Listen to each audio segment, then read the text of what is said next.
Hello everyone, welcome back to our chapter. In this particular video, I'll be telling you how to frame answers.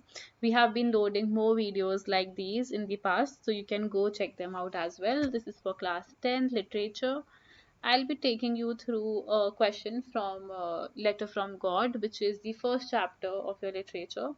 And इसका lead character is Lencho. So this question is basically telling you कि Lencho को काफी faith था God पे, और उसने खुद वो प्रॉब्लम सॉल्व नहीं करी। तो आपको बेसिकली बताना है कि उसमें कैसे करेज की कमी थी और उसमें क्या क्या वैल्यूज थी जो उसमें कम थी।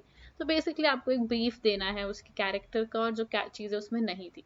सबसे पहले इसके दो पार्ट्स हैं। पहला पार्ट है इस क्वेश्चन का कि आपको ये बताना है कि लेंचो के अंदर गॉड को लेके कितना फेथ था, कैसा फेथ था, quality of faith and also कितना।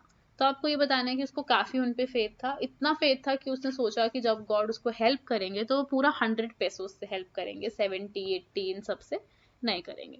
तो ये दो चीजें आपको लिखनी है कि पहला he asked for help, second he was very confident that he help and he help with the entire amount.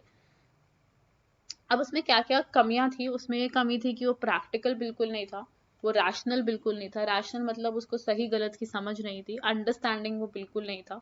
And then he was not a good जज ऑफ पीपल अराउंड हिम। जिसको उसने गलत जज किया, मिस जज किया, वो ही actually लोग थे जिन्होंने उसकी हेल्प करी थी। तो ये भी उसके अंदर एक प्रॉब्लम थी। तो when you write this, split this question in two parts, one part being telling us that how much faith he had, and second, what all qualities did he lack. I think your answer will be complete, will get you some good marks out of 6. So all the best and keep preparing.